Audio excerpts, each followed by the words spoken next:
walk not after the flesh, but after the Spirit. For the law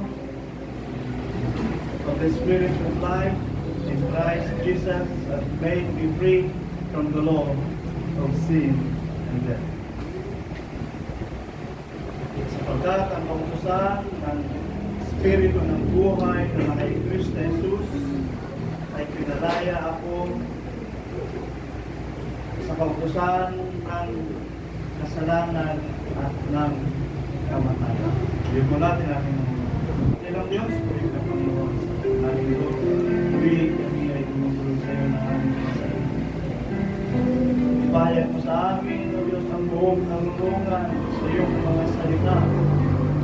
Sa amin, O Diyos, ay unawaan namin ang mga bagay na ito sapagkat kami nga ay magiging tunay na malaya ang aming unawaan ang mga bagay na iyong kalooban, ang iyong mga salita, ang iyong mga kapahayagan, at ang iyong mga liwanag. Sapagkat sa pamagitan ito, ito ang nagtutuwid sa amin, at ito rin naman ang bumubuhay sa amin upang kami sa aming mga sarili ay maging ayon sa iyong Espiritu, ayon sa iyong kalooban, at ayon sa iyong mga salita at panukalan. Sapagkat ito ang nais namin, Panginoon, na maging bahagi kami ng iyong mga panukala at maging katuparan kami ng iyong mga salita. Sapagkat magaganap ang mga salita mo doon sa iyong mga lingkod na iyong pinagpala at iyong ginagabayan. Katuloyin ko, Diyos, maging bahagi kami nawa, Panginoon, ng iyong mga lingkod at ng iyong mga pinagpala sapagkat pinangyayari mo sa amin, O Diyos, ang iyong buong kalooban at ang iyong mga salita. Kaya kami ang nagpapasakop sa iyong katuwiran, sa iyong kalooban, at sa iyong kapangyarihan, kamalahan lagi sa amin ang iyong Santong Espiritu na siyang gumagabay sa amin at siya sa amin ay nagiging katuwiran mo. Purihin ka, luwalhatiin ka sa pangalan ni Jesus. Amen. Amen. Romans 8:1 and 2. Ngayon ay wala ka ng magtatol sa mga lakay Kristo Jesus. Amen. Alam na natin yan. Sa lahat ng mga sumampalataya sa ating Panginoon Kristo, gumaganap ng kalooban ng ating Panginoon Kristo. Amen. Lahat, amen, yung salita ng ating Panginoon Kristo, pinangyayari natin sa ating sarili. Ang sabi ng Biblia, wala nang hatol. Amen. Wala nang hatol. We have learned that. Kung tayo ay sumampalataya kay Kristo, lahat ng ating panampalataya, lahat ng ating gawa, lahat ng ating paglilingkod, lahat ng ating mga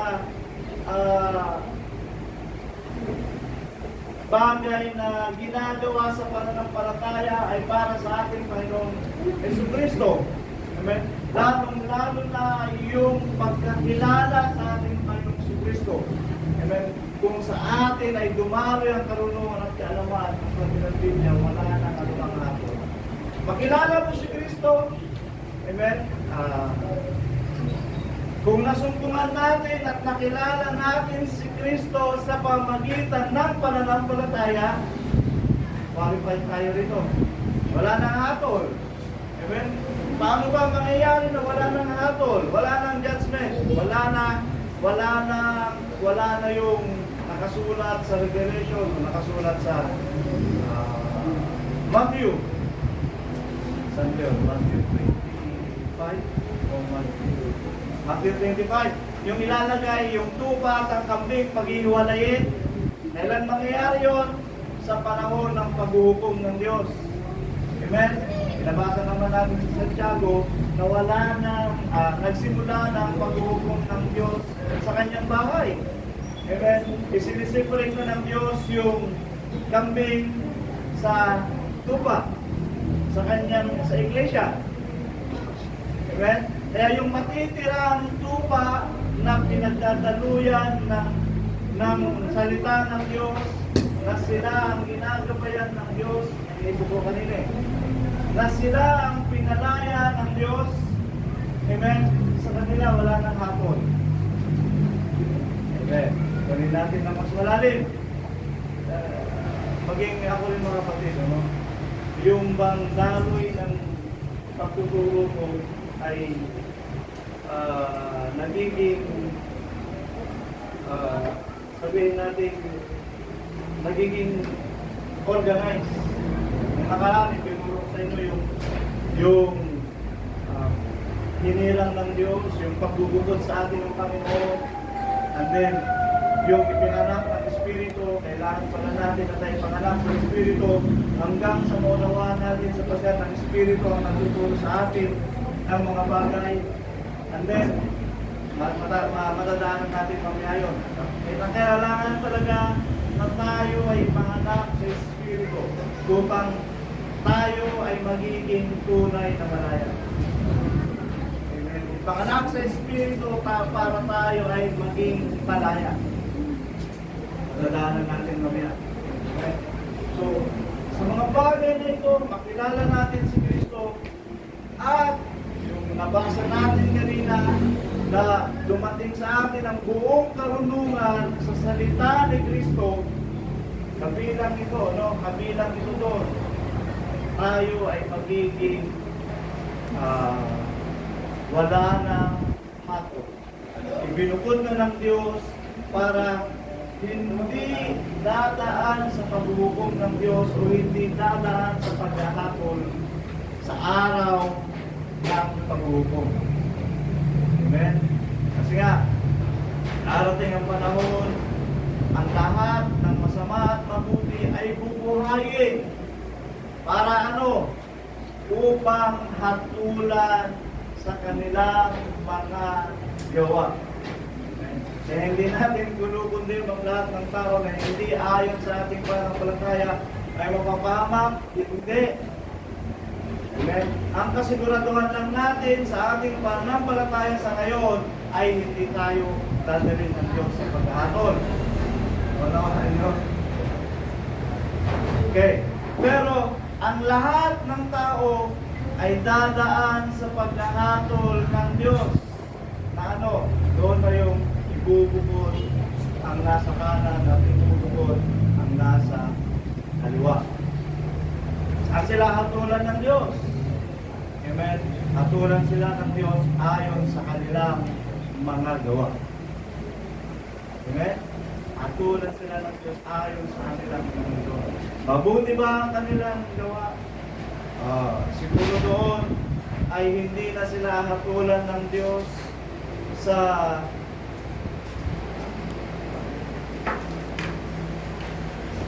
Ebanghelyo ni Kristo.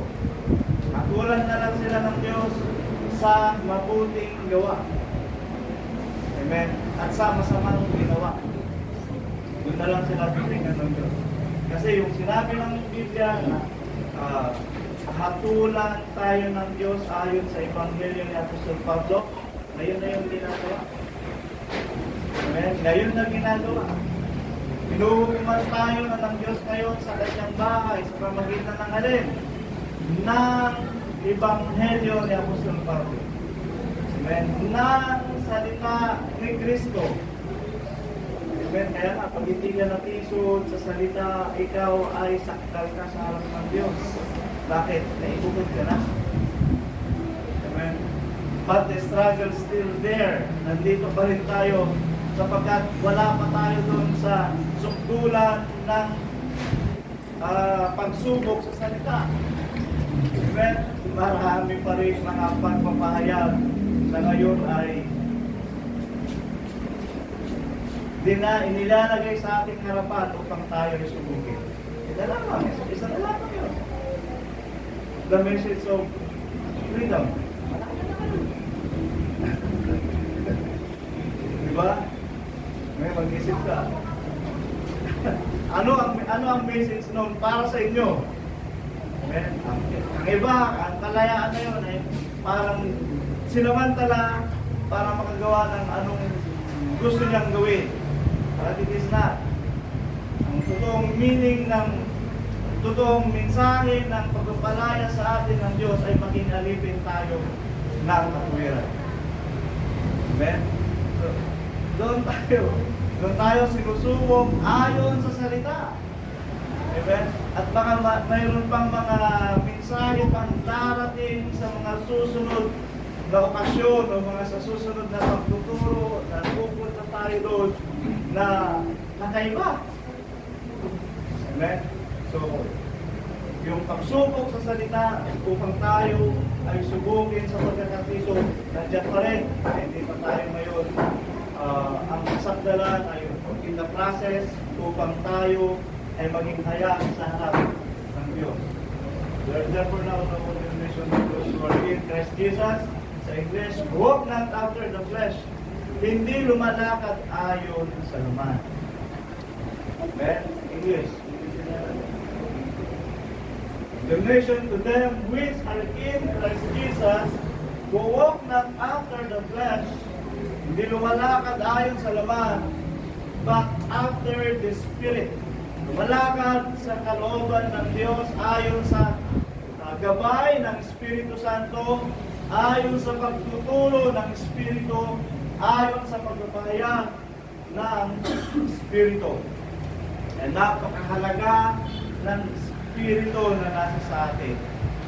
Kaya, siguraduhin nyo sa inyong sarili, ipinanganak na ba tayo sa Espiritu?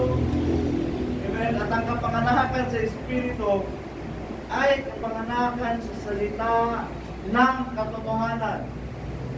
Amen? Magkabahan na ba natin ang mga katotohanan sa mga salita nito? Ang mga kaulungan sa mga salita nito ay pinapahayag ng banal na kasulatan sa atin. Ilingin natin sa Panginoon. Ilingin natin sa Panginoon. Doon natin masasabi na we are born by the Spirit kung ating nakikilala ang mga bagay na pinapahayag natin ng Espiritu Santo. Amen. At ito, tayo ay lumalakad ayon sa Espiritu, ito ba ay ayon sa mga pahayag ng banal na kasulatan. Kahit minsan may mga pahayag tayo rito na itinuturo na labag sa ating kalooban, minsan labag sa ating budhi. Siyasatin niyo ang inyong budhi. We are under the law of faith. At ang nasa ilalim ng kautusan ng pananampalataya ay ang kanyang budhi. Amen? Kanyang budhi. Siyasatin niyo ang inyong budhi. Kung ito ba ay ayon sa inyong pananampalataya o hindi ayon sa nakasulat. Ganun pa rin tayo. At doon tayo. Kasi nga, naturuan na tayo ng maraming pagpapahayag sa banal na kasulatan. Ang daming tagapagturo na nagturo sa atin. Amen. Minsan, yung pahayag ng iba kontra sa iba. Minsan yung pahayag ng iba ay hindi tugma doon sa sinasabi ng iba. Yung iba mayroon pang higit, yung iba mayroon kunti. Amen. Balikan natin ang nakasulat at ayunan natin kung ano ang iyong pananampalataya, kung ano ang iyong naunawaan patungkol sa salitang iyon. Amen. Kung magpapalawak sa iyo ng pananampalataya ang ipinapahayag, unawain natin. Pag-aralan natin. Amen. Doon ang pananampalataya. Pero ayon sa pananampalataya natin ay nagpapakilala naman sa atin kung ano tayo sa ating pananampalataya. Ayon sa pagkaunawa mo sa mga bagay na nakasulat o sa mga bagay na itinuturo, yun din na nagpapahayag sa atin kung ano tayo sa harap ng Diyos. Diba? Nabasa natin sa Korintias ng nakaraan, may nagtayo ng kanyang bahay sa Dayami o na Dayami, nagtayo ng kanyang bahay na kahoy, nagtayo ng kanyang bahay na bato, nagtayo ng kanyang bahay na pilak, nagtayo ng kanyang bahay na ginto. Doon doon natin may halintulad ng ating mga sarili. Kung paano natin naunawaan ang mga salita na ipinapahayag sa atin. Amen. Kung gusto natin lumago sa pagkaunawa sa mga bagay na ito at gusto natin maging ginto ang ating pinapatayong bahay sa pamamagitan ng salita ng Diyos sa ating pananampalataya, pasakop tayo sa mga sabihin natin pinagkalooban ng Diyos ng kaloob. Amen? Pasakop tayo. Meaning, ano man mga bagay na pinapahayag nila, unawain natin, pag-aaralan natin. Huwag natin agad hatulan. Amen? Huwag natin hatulan. Huwag natin hatulan. Lalo na kung Biblia ang ipinahayag sa atin, pag-aaralan natin. At kung ano ang mabuting may tutulot sa iyo, yun ang ating pulutin at yun ang ating unawain. Okay, verse 2. For the Lord, the Spirit of life, which Christ Jesus hath made me free from the law of sin and death. Galuhin mo na lang. Ang kautusan ng Espiritu ng buhay na kay Kristo Jesus ay pinalaya ako sa kautusan ng kasalanan at ng kamatayan. Amen. Kautusan ng kasalanan at ng kamatayan. Kaya nga, pagdating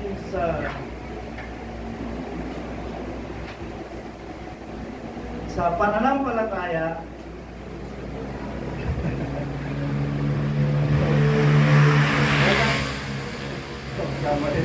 magkamali kayo ng unawa. Pagdating sa pananampalataya, walang ipinagbabawal. Yun lang, sundin mo ang Biblia, ikabubuti mo. Kung pasal mo ang Biblia, ikabubuti mo. Kung hindi, magpapasama ka. Sa pananampalataya, sundin mo, walang ipinagbabawal. Kasi nga, lahat ng bagay ng ito ay lilinis na ng Diyos. Okay, kunin na natin. Ang mga Israelitas, talagang hindi sila bawat sa kanila yung pagkain. Layuan ang sabi sa kanila. Talagang hindi sila kumakain ng mga ganong bagay. Ulitin ko nga sa inyo, nung una pa talaga, silang mga lingkod ng Diyos, silang mga pinili ang pinirang ng Diyos, kahit laman na may tugod, pinagbabawal talaga sa kanila. Saan ba natin nabubas yan? 6. Amen, nabasa ko na sinita. Yung parang after ng baha,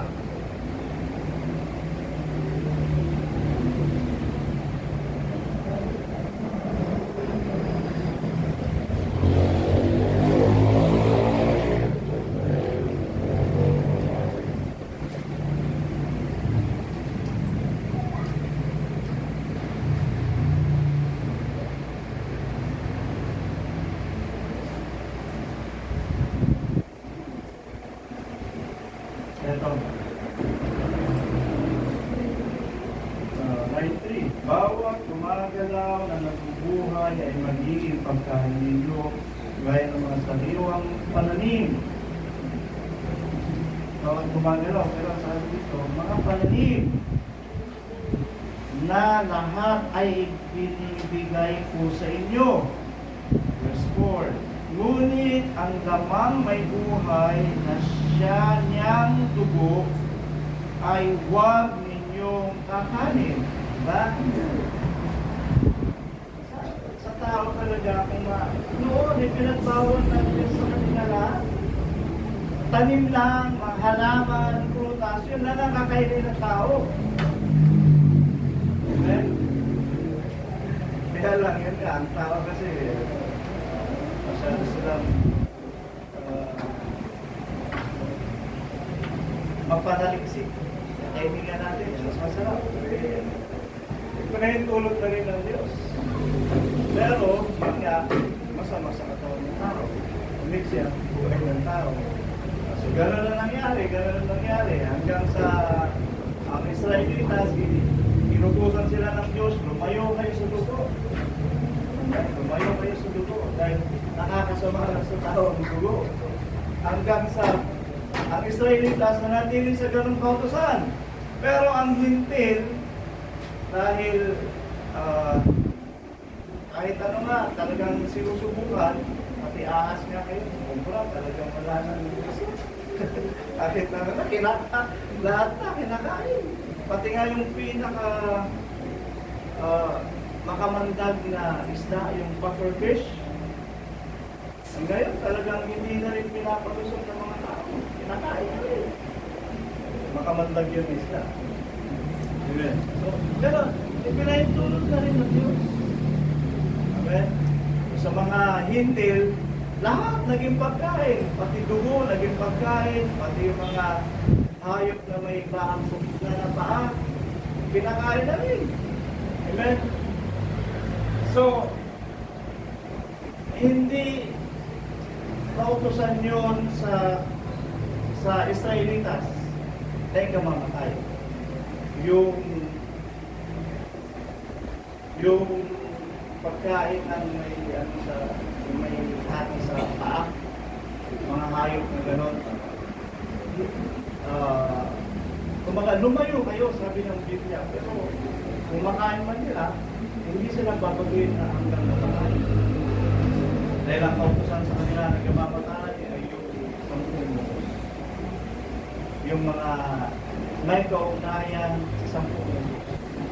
Pag isa sa mga bagay ngayon na nagawa nilang kasalanan ay may kaugnayan sa sampung mukos, pwede silang patayin agad. Pero yung pagkain ng mga ganung bagay, hindi sila napatayin. Pinatalayo na sila. Pero ang mga Hintil, kinain na lang, kanyang dugo. Ito na ngayon, nung ang biyaya dumating sa pamagitan ni Kristo, ang mga Hudyo, hinahatulan nila agad ang mga Hintil. Yung mga yan, sabi nila, kumakain niya ng mga lamang kate, kumakain niya ng dugo. Hindi sa kanila dapat ang salita ng Diyos.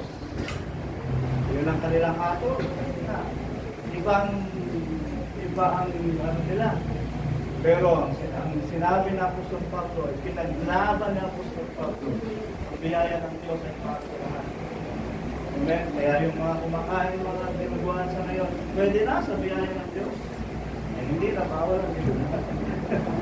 Pinaglaban niya ng Apostol Pablo, ano bang pagkain bilinis ng Diyos, huwag mo na ipalagay na marumi. Huwag kayong humatol patungkol sa mga kumakain, patungkol sa mga iniinom, patungkol sa mga bagay na ito. Amen? So wala na. Wala nang kautusan patungkol sa pananampalataya. Ayon na sa iyong budhi at ayon na sa iyong natutunan sa banal na kasulatan. Amen? Pero nga, lumago tayo sa anumang bagay na itinuro sa atin ng mga tagapagturo at manahan tayo sa mga bagay na yaon. Tinuturo sa atin ang kalayaan para yung mga bagay na natutunan natin ay palikuran na natin. Hindi, andun pa rin tayo. Amen? Andun pa rin tayo at pinapatuloy tayong pinalalago ng salita ng Diyos sa mga bagay na ito upang tayo ay matuto, upang tayo ay gabayan at upang tayo ay magkaroon ng pananagumpay sa mga bagay na ito. Amen. Ano lang. Kaya nga, tinuruan tayo ng patungkol sa kalayaan para huwag na lang maging abala sa ibang mga kapatid. Golden mo pa sila dahil kay isip mo, natisod ka tuloy sa kanilang mga gawa. Amen? So hindi na. O kaya, yung mga bagay na ito na yung ginagawa ay sana namang makapagpatibad sa iba. Hindi na. Ang mga bagay na katutusulan sa atin ngayon ay wala na sa atin. Amen? At itisod mo pa kayo sa inyong mga kapatid. Hindi na. Huwag na dapat. Huwag na. Amen? Yung nabasa na lang natin kanina, 3:16 ng Colossus, sa karunungan, sa buong karunungan, ng mga bagay ayon sa salita ni Kristo, mga turuan na lang kayo. Amen? Mga patawaran kayo, sabi niyo, mga damayan kayo sa mga bagay na ito. Huwag na natin sila, turuan na lamang natin sila ayon sa mga bagay na nanawaan din natin. Amen? Ngayon, kung gawin nila o hindi, sila ang mananagot sa Diyos. Sila ang hatulan ng Diyos. Amen? So, kung na-share mo na kung ano yung burden mo para sa kanila, kung ano yung budhi mo para sa kanila, huwag mo na ang pasanin. Huwag mo na silang pasanin. Dahil sila ay may pasan silang sarili. Bahala sila sa kanilang pasan. Bahala ka rin sa iyong pasan. Siguro lang natin yun. Huwag na tayong matisod sa kanilang mga gawa at huwag nang maging dahilan na yung mga gawa nila ay maging pasan natin. Amen? Yan na tayo. Sila ay papasan ang kanilang mga pasan ayon sa salita ng Diyos o ayon sa salita ni Kristo na kanilang naunawaan. Amen? Tayo rin naman ay ganun din. Papasanin natin ang ating krus, papasanin natin ang ating pasan ayon sa salita ni Kristo na ating naunawaan. Marami na tayong naunawaan sa banal na kasulatan, marami na tayong maging mga tagapagturo. At sa mga pagitan nito, tayo ay tinuturuan. Pinapalaya tayo sa inyong sarili. Siya sa atin yan yung sarili. Pinalaya na ba kayo? O malaya na ba kayo? Amen? Ito, dapat lang. Kasi pinalaya tayo ni Kristo Jesus. Amen? Pinalaya tayo ni Kristo Jesus saan? Sa kautusan ng kasalanan at ng kamatayan. Amen? Saan tayo pinalaya? Sa kaparusahan. Amen? Pagkat ang kabayaran ng kasalanan ay ang kamatayan. Ano ibig sabihin? Punishment. Punishment. Yung kamatayan ng narasa ng tao, natural death yan, hindi yan kaparusahan. Ang kamatayan na sinasabing kaparusahan ay ang ikalawang kamatayan na sinasabi ng Revelation. Kung tayo pinalaya, kaya nga wala na, verse 1, wala nang hapon. Hindi ka nadadaan doon, hindi ka nadadaan doon, sapagkat pinalaya ka na ni Kristo. Amen? Kaya sinabi ng Corinthians, kung tayo ay pinalaya ng Diyos, ay sikapin natin na maging malaya.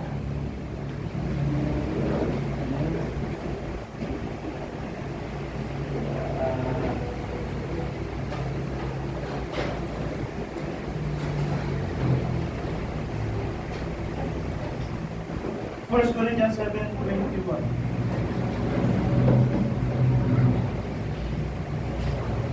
Sa kalayaan ay binigay sa atin ng Diyos, ay sikapin natin na maging malaya. Amen? Hindi yung kung ano lang yung naunawaan mo nung una, yun lang, hanggang doon ka lang. Hindi. Dahil ulitin ko, ang tunay na kalayaan ay kung naunawaan mo ang mga bagay na nakasulat sa Biblia. Amen? Ang tunay na kalayaan ay yung maintindihan mo ang mga karunungan sa mga bagay na nakasulat. Ikaw ba kaya alipin ng ikaw ay tinawag, huwag kang mag-alala. Kung maaaring ikaw ay maging malaya, ay pagsikapan mo ng maging laya. Pagsikapan mo. Hindi yung ipinahayag sa atin na tayo ay pinalaya ng Kristo, pero andun ka lang sa kung ano ang naunawaan mo. Amen? Ang mga hintin, Binigyan sila ng pagkakataon sa biyaya ng Diyos upang dumaloy ang pagliligtas ng Panginoon sa mga higpit. Amen? Yun ay biyaya. Amen. Ngunit, kung ang kanilang pagkaunawa ay hanggang dun lang, ang biyaya ng Diyos ay hindi magmamaterialize. Hindi rin. Bakit? Ang daming advice ang Biblia kung ano ang dapat ugaliin ng tao patungkol sa pananampalataya, patungkol sa pagkakilala kay Kristo, patungkol sa mga bagay na ito. So dapat lumakulit sila sa mga ganong karunungan. Kaya pagsikapan natin maging malaya. Paano natin matatamo na tayo ay maging malaya? Sabihin ng tinawag, huwag kang mag-alala. Kung maaaring ikaw ay maging malaya, ay pagsikapan mo na maging malaya. Mangyayari. Darating ang kalayaan, ibibigay sa iyo ng Diyos. Paano natin matatamo ang kalayaan? Ito. 119 verse 45 ng awit.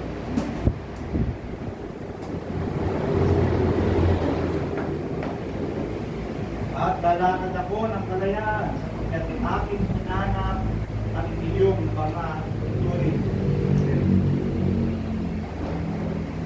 Lalakad ka ng may kalayaan kung masusunod mo ang mga tuntunin ng Diyos. Mayroon ka ng guide, mayroon ka ng guidance patungkol sa kalayaan. Ito ba, Jeremiah 34:8? Ang salita na dumating kay Jeremias na mula sa Panginoon. Pagkatapos na makipagtipan ang haring Sedekias sa buong bayan na nasa Jerusalem upang magtanyag ng kalayaan sa kanila. Amen. Paano dumating ang kalayaan sa kanila? Nung dumating ang salita ng Panginoon kay Jeremias at ipinahayag ngayon sa haring si Sedekias. Amen. So ang kalayaan ay magmumula sa Diyos pamagitan ng salita ng Diyos ayon sa tuntunin ng Diyos, ayon sa katuwiran ng Diyos. 1 Peter chapter 2 verse 16.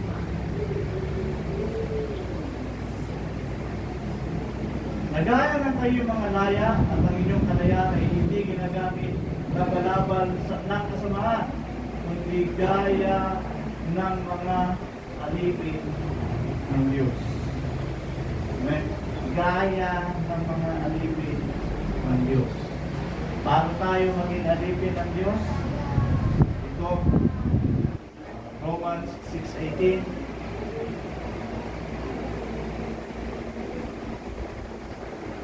Yamang pinalaya kayo sa kasalanan ay naging alipin kayo ng katuwiran. Ang kalayaan ay magiging ganap sa atin kung ang katuwiran ng Diyos ay maunawaan natin. Amen? Ano ba talaga ang katuwiran ng Diyos sa simpleng pamamaraan na ating mamunuhan? Amen? Napakaraming katuwiran ng Diyos na pinayag sa atin at tinuro natin. Kung yun ay naging pamumuhay natin, tayo nga ay magiging laya. Amen? Tayo ay magiging laya. Kasi ang tunay na malaya ay hindi ka nasasaklaw ng kautusan. Amen? Kasi nga, pinalaya na tayo sa kautusan. Hindi tayo saklaw ng kautusan. Hindi ka saklaw ng kautusan. Bakit? Ipinamumuhay mo na kung ano ang katuwiran ng Diyos. Diba? Ano ang nakalulugod sa harap ng Diyos? Amen? Anong nakalulugod sa harap ng Diyos? Ay gumawa ng mabuti. tayo makapanakit ng ating kapwa. Amen. Sa harap naman ng Panginoon, tayo ay maging mahinahon. At sa mata ng Diyos, tayo ay maging mahinhin. Sa mata ng Diyos, tayo ay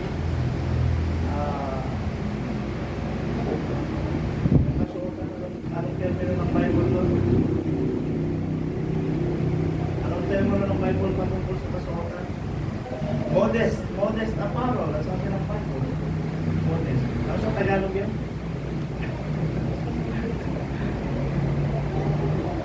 Mahirap English kasi hindi natin pagdinig sa English. Magdamit na may kaindihan. Amen? Andun pa rin tayo sa katuwiran ng salita ng Panginoon. Amen? Nandun pa rin tayo sa pagpapasako sa katuwiran ng Diyos. Sabi ko nga sa inyo kanina, kung naunawaan na natin ang buong karunungan sa salita ni Kristo, ikaw na ang maging batas sa iyong sarili. Wala ka ng batas na susundin, ikaw na sa iyong sarili. Bakit? Naunawaan mo na ang Biblia.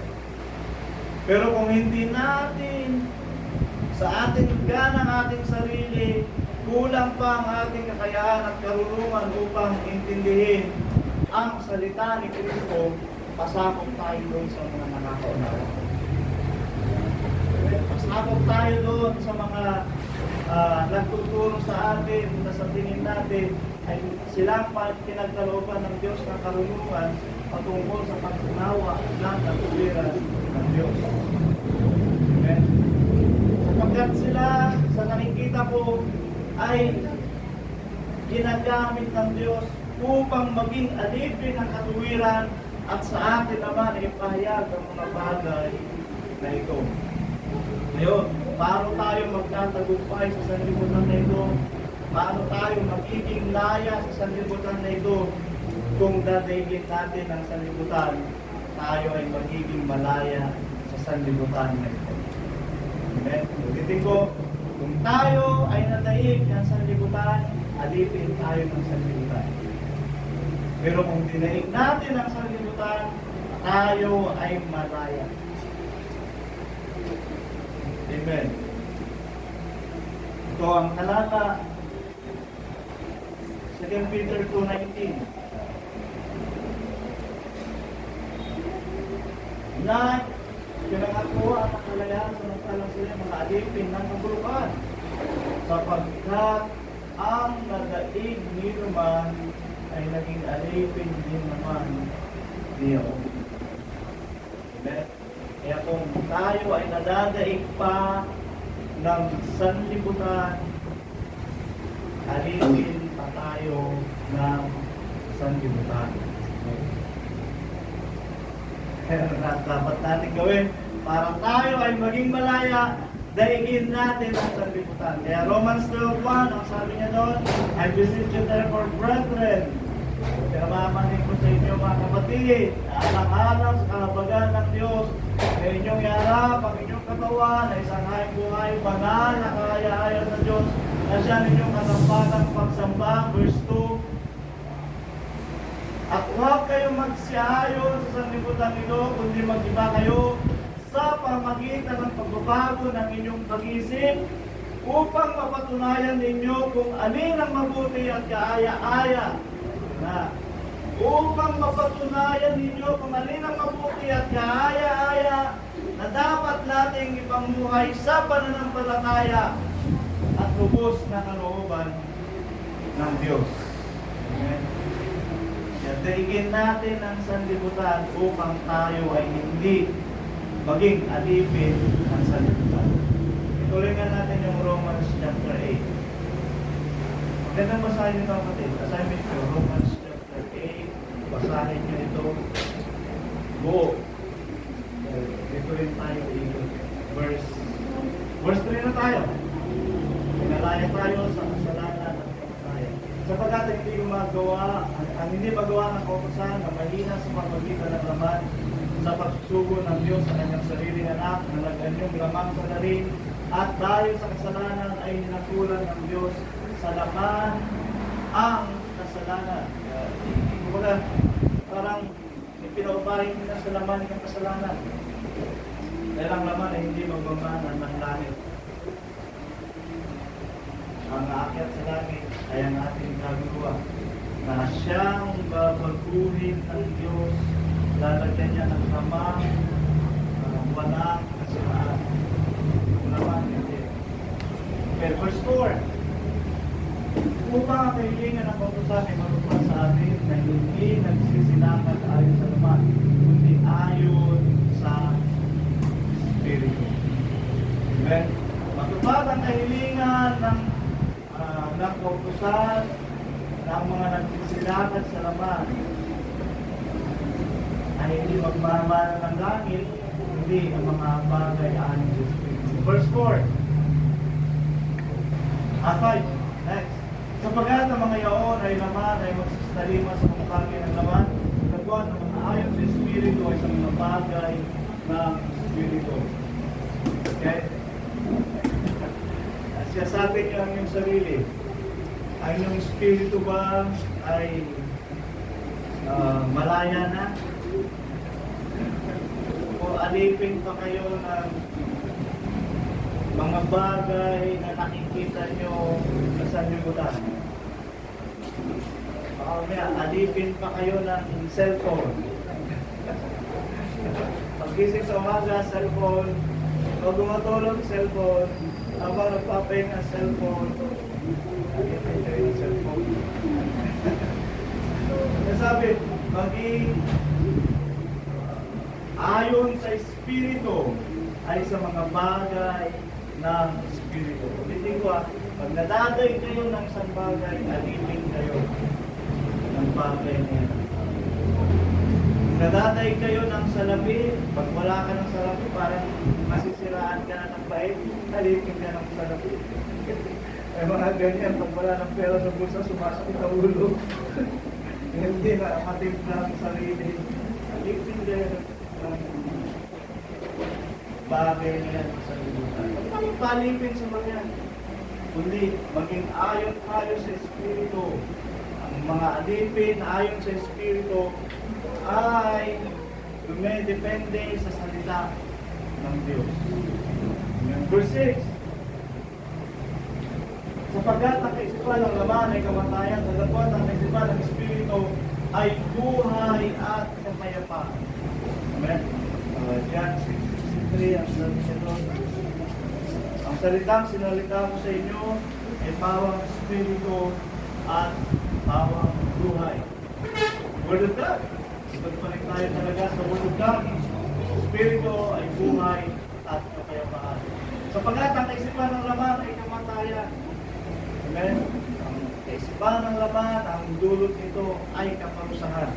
Ang kamatayan, natural yan sa tao. So, kamatayan na sa Espiritu ay hindi yung kamatayan na natural sa tao, kundi yung kaparusahan na darating sa tao. Ano ang kaisipan ng laman? Ephesians 5:18.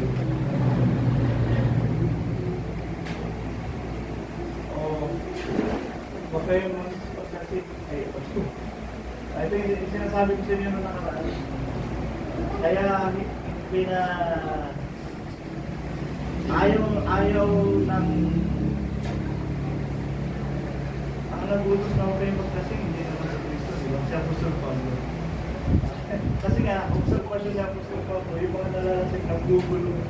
Huwag kayong magsilasing ng anak sa katuluhan. Nakakaguluhan. Hindi kayo mga observasyon.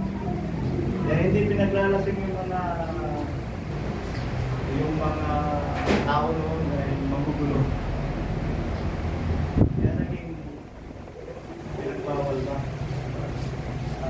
Hindi kaya na huwag maglasing. Ano pala? Galatians 5. Galatians 5. Nawain nyo na lang yung mga kapatid, ha? Ewan kung sa tingin nyo, Diyos ng Espiritu, huwag ka nang kumilo tayo pagdali kang malasing. Dapat. Dapat. Kung yung udyok ng Espiritu, at yun ang ipinapautawa sa ito. Pero hindi natin hinahatulan yung mga hindi makinig. Pero nawa, lumago tayo sa Espiritu. Dapat kung kayo pinapatubay ng Espiritu, ay wala kayo sa ilalim ng kautusan. Amen? Nasa ilalim ng Espiritu ay wala sa kautusan. Sapagkat ang nasa ilalim ng kautusan ay nasa ilalim ng kasalanan. Ang nasa ilalim ng kasalanan ay may kaparusahan, kamatayan ang dala. Amen. Nawain natin. May patnubay ng Espiritu ay wala sa ilalim ng kautusan. 19. Hayag ang mga gawa ng laman. Yung nabasa natin kanina. Ang mga nasa laman ay nagsistalim na sa laman. At ang mga nasa Espiritu ay sa Espiritu. Sapagkat ang gumagawa ng laman, verse 7 na kanina, ay ang gumagawa ng ayon sa laman ay pakikipag-alit sa Diyos. Verse 7 yata yun. Mamaya, pagkipunta natin. Ito, ang hayag na gawa ng laman. May kiapit, karumihan. Dito natin babantayan ang ating mga kapatid. Amen? Huwag natin hayaan sila sa pagkikapit, sa karumihan, sa kalibugan, sa next, sa 20, pagsamba sa Diyos-Diyosan, pagkukulang, may magkukulang pa sa iyo. Umanananggal. Mga pagtataniman. Mananalo ba yan? O yung mga sapat na loob lang?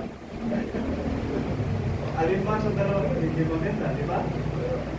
Bantayan natin sa dulo nito, hindi sila magmamara ng kaharian ng Diyos. Kaya ito ang dapat ibantay natin sa kapatid. Amen? Yung pananamit, kung hindi siya masyadong makasunod, hayaan mo lang, sige. Hindi yun ang nakikita natin yung hatol ng Diyos sa kanila. Hindi ito eh. Ito. Nagalitan, may nagalit pa dyan. Sino may nagiging kadahilanan ng kampihan? Sino dyan? Mga pagkababahagi, mga hiwang pananampalataya, 21. Mga kapanaghiyan, mga pagpatay, mga paglalasing. Kasama pa rin tayo paglalasing. Mga kahayawan at mga katulad nito. Tungkol sa mga bagay na ito, aking pinangungunang ipaalala sa inyo, tulad sa aking pagpapaalala ng una sa inyo, na ang mga nagsisipagsanay na mga gayong bagay ay hindi magsisipagmana ng kaharian ng Diyos. Ito ang ipapantay natin sa kanila. Amen? May gagalit, pagpatiin mo. Dahil pag dumating ang Panginoon at sila magkagalit, siyempre hindi sila pwede magsama sa isang lugar. Magkagalit ka. Yung isa pupunta rin, yung isa may iwan. Yung sino ang talo. Sino ang... Hindi talaga ang pamana. Doon natin sila papanto. Mabagay. Sapagkat sabi ng Biblia, ito ang hayag na gawa ng laman. Ito ang hayag na gawa ng nakasanlibutan. Kaya saigin natin ang mga bagay na ito upang hindi tayo maging alipin ng laman. At hindi tayo maging alipin ng sanlibutan. Amen? Hindi pagkos tayo ay maging tunay na malaya ayon sa kalayaan na ibinigay sa atin ng Diyos. Amen? Kalayaan ay ibinigay sa atin ng Diyos. The next verse na yung mga ay bunga ng Espiritu Santo. Ito ang ipamuhay natin para sa mga bagay na ito, yung bunga ng Espiritu Santo, ay wala na tayo sa kautusan. Sapagkat nasa atin ang Espiritu ng Diyos, wala na tayo sa kautusan. Dahil sa huli nung talata, 22 mga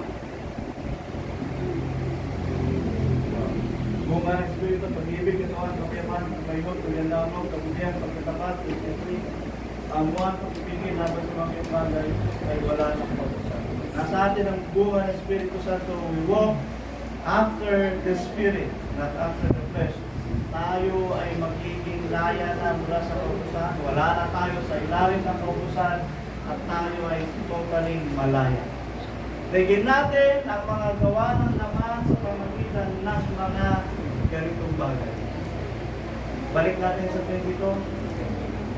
Bigyan natin ang gawa ng laman sa pamagitan ng ano? Pag-ibig, natuwaan, kapayapaan, pagkapahinuhod, kagandang loob, kabutihan, pagtatapat, pag-ibig, kaamuan, pagpipigil, laban sa mga bagay ay walang kaubusan. Amen? Pailalim tayo sa katwiran ng Diyos. At ito ang ating ipambuhay. Okay. Santiago 2:12, hatulan tayo ayon sa kautusan ng kalayaan.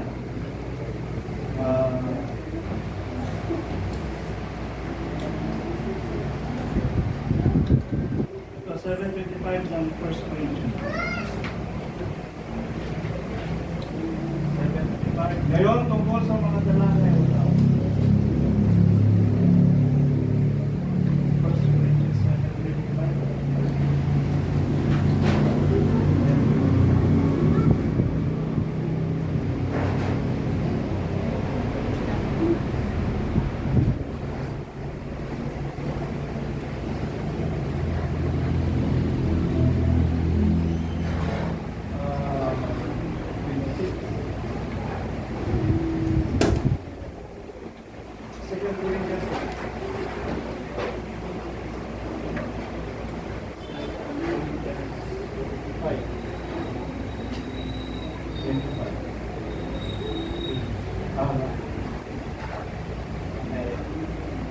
1 Corinthians 7:25.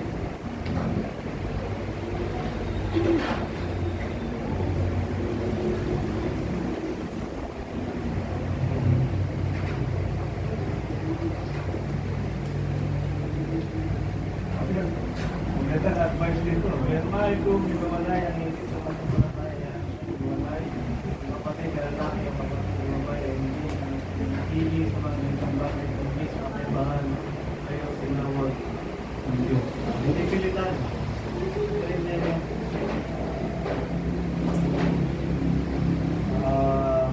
Ang tema nito ay yung makapaglingkod tayo ng walang abala. Wala kang kinababarisahan. Walang bumabagabag sa iyo na makapaglingkod ka ng ayon sa mga gawa. 2 Corinthians 3:17.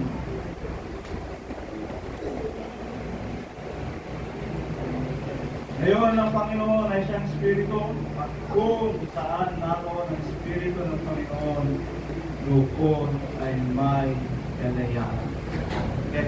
Ito ang nais kong sabihin sa inyo. Ang dinadaluyan ng Espiritu ng Panginoon ay sila ang totoong magiging malaya. Amen? Sila ang totoong magiging malaya. Ang dinadaluyan ng Espiritu ng Panginoon. Amen? Kasi sino ang pinagganapan ng salita ng Diyos? Nagaganap ang salita ng Diyos doon sa mga malaya. Amen? Ganito, nangako ang Diyos kay Abraham sa iyong pagpapalain ng lahat ng mga bansa. Kanino naganap ang salita na ito? Maraming anak si Abraham. Talay nyo si Abraham, Ismael lang, at si Isaac. Maraming anak. Kanino natupad ang pangako ng Diyos kay Abraham? Kay Isaac. Amen? Kay Isaac. At kung babasahin natin ang Galatians chapter 4, si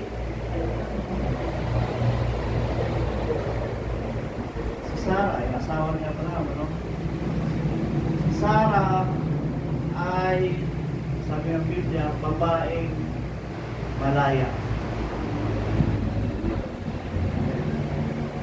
Ulitin ko, nagaganap ang salita ng Diyos doon sa mga malaya. Hindi naganap ang pangako ng Diyos kay Abraham kay Ismael, sapagkat si Ismael ay anak ni Hagar, isang babae na nasa pagka-alipin. Hindi naganap. Hindi naganap sa kanya. Nanino nagaganap ang pagdali ng Espiritu ng Diyos doon sa mga pinanaya ng Diyos. Amen? Pinanaya ng Diyos. Yung message of freedom para sa atin ay noon pa yan ipinapahayag. Ngunit sa atin yung understanding sa panahon na ito ay nakikita natin sapagkat nagaganap ang salita ng Diyos sa ating kalagitnaan. Pagnilitas, ang pagkukumpok, yung sandako, yung mga bagay na ito. So malayang dumadari ang salita ng Diyos sa atin sapagkat sa atin yung pinangyayari ang kanyang mga salita at tayo kanyang mga pinalaya. 4:22 ng Galatians.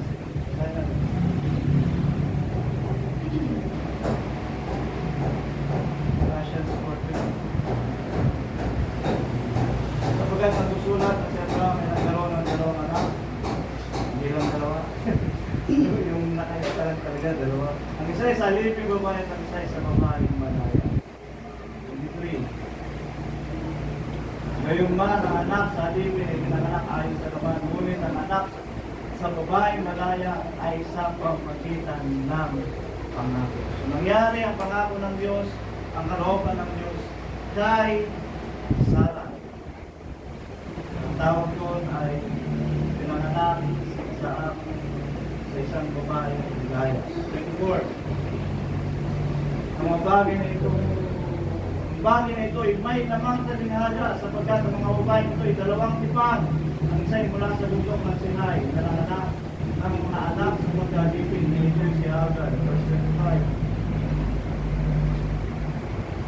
Ang Hagar na ito, ang bundok ng Sinai sa Arabia, ito ay katulad ng Jerusalem ngayon. Sapagkat ito ay nasa pagkalipin kasama ng kanyang mga anak.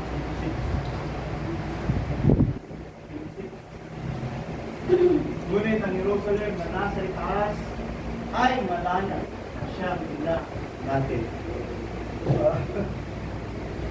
Sa understanding lang, yung Hagar nasa pagkalipin, nasa lugar ngayon.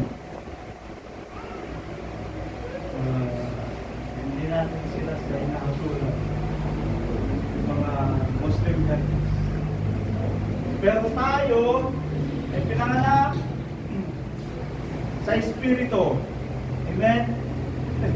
Pinanganak sa Espiritu at ang Espiritu yun ay galing sa itaas. Kaya nga, ang Jerusalem na nasa itaas ay malaya na siyang ina natin. Saan tayo pinanganak? Sa Espiritu.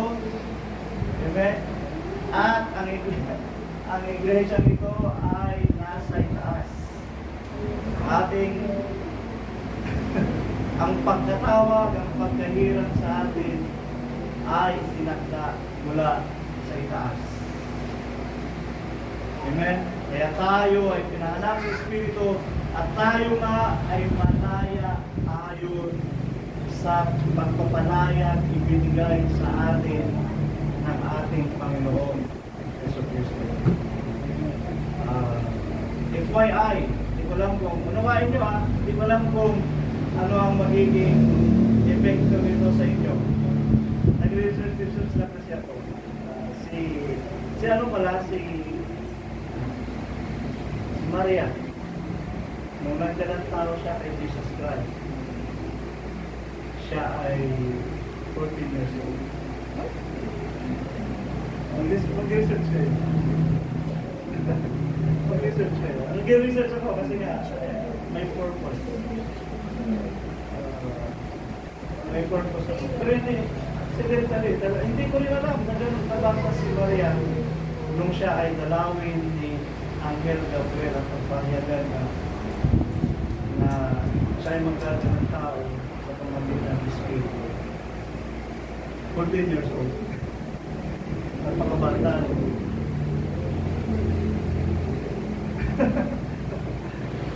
Pero yung hindi ito inaalaw sa inyong mga bata. Kailan kasi talaga under the will of the Spirit sa panahon na yun ng siya pinili. Ganun din, si Maria ay nasa malayang lahi. Kaya sa kanya naganap ang kalooban ng Diyos. Ganon din sa atin mga kapatid. Ay pinapahayag ng banal na kasulatan sa atin ang kalayaan na ito para maganap sa atin ng lubos ang mga salita ng Diyos. Kaya kung hindi mo aminin sa iyong sarili na ikaw ay pinalayan ng Panginoon, hindi mo mapapatunayan na sa iyo mangyayari ang mga bagay na nakasulat. Amen? Kung hindi mo patunayan sa iyong sarili na pinalaya na tayo ng Diyos, hindi mangyayari sa atin ang mga bagay na hula sa Biblia. Kung nakita naman natin, ulitin ko, doon sa mga malaya, doon pinangyayari ng Diyos sa kanila ang kanyang mga panukala at ang kanyang mga salita. Kaya arihin natin, sikapin natin sa ating sarili na tayo ay malaya. Gawin natin, trabahuhin natin na tayo ay maging malaya sa pamamagitan ng pagkaunawa sa salita ng Panginoon. Amen? At kung magkagayon, mapapatunayan mo rin sa iyong sarili o matatanggap ko na tayo sa atin dumadaloy ang Espiritu ng Diyos. Amen? At sa atin niya pinangyayari ang kanyang mga salita at ang kanyang mga kalooban. Kasi anong patunayan natin? Sinasabi natin sa atin pinangyayari ng Diyos ang mga salita nito, pagkukukok, pagdiligtas. Eh hindi ka naman pala anak sa malaya. Amen? Hindi ka rin naman pala ipinanganak sa Espiritu. Hindi ka rin naman pala ipinanganak ayon sa kalooban ng Diyos. Kaya nga, we proclaim ng ang ating ina ay ang malaya na nasa itaas. Na siyang itinakda ng Diyos na sa atin ay maging ina. Ina sa pamagitan ng pananampalataya. Pinanganak tayo ayon sa kanyang kalooban. Kaya naman gawin natin ang ayon sa kanyang kalooban. Amen? Sikapin natin na mapatunayan natin sa ating sarili na pinanganak tayo sa Espiritu upang maganap natin ang kanyang kalooban. Amen? Ipinanganak tayo sa kanyang kalooban upang gawin natin ang kanyang kalooban. Amen? At ito, ang kalooban ng Diyos na ito ay ang mga bagay na nakasulat ayon sa mga itinakda at ayon sa mga panukala ng Diyos. Puri ng Panginoon, ang mga pagpapahayag na ito ay sikapin natin sa ating mga sarili. Kapag nasa kalayaan yung binigay sa atin ng Diyos, ay napagtatagumpayan natin ang sanlibutan upang huwag tayong maging alipin ng sanlibutan. Amen? Huwag tayong maging alipin ng sanlibutan. Puri ng Panginoon, basahin natin muli Romans 8:21. Tingnan nga natin. Ayun din sa Espiritu. Romans 8:21. Ang buong pinagandang naman ay sayang mula sa paglalipin ng pagluwas sa kalayang pagluwas ng mga anak ng Diyos. 22. Sapagkat nalaman natin ang buong nilalang yung pilit na hanggang na may kahirapan na kasama natin hanggang sa ngayon. 23. At hindi lamang ngayon, kundi pati naman tayo na mayroong mga pangunahing bunga ng Espiritu sa mga tuwing bagay, tayo naman nagsisibik din sa ating sarili sa paghihintay ng pagkukumpok na tiliban ang pagtubos ng ating katawan.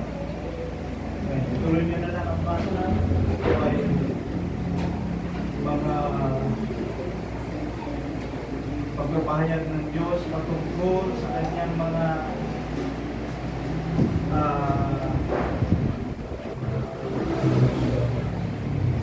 paglingkod na pinapatnubayan ng Espiritu Santo. 8:16, tignan natin.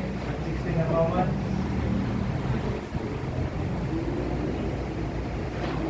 Ang Espiritu rin ang pabato kasama ng ating Espiritu na tayo ay mga anak ng Diyos. Amen. Espiritu 14. Sapagkat ang lahat ng pinapatnubayan ng Espiritu ng Diyos ay sila ang mga anak ng Diyos. Amen. Silang may patnubay, yung anak na malaya, yung may Espiritu ng Diyos. Sila ang mga anak ng Diyos. Tayo po yung tayo. Ano nararamdaman nyo? Confident kayo na tayo yan? Nararamdaman nyo sa sarili nyo na kayo ito? Dapat maging malaya. Dapat tayo ay ayon sa Espiritu. Salamat tayo sa Panginoon.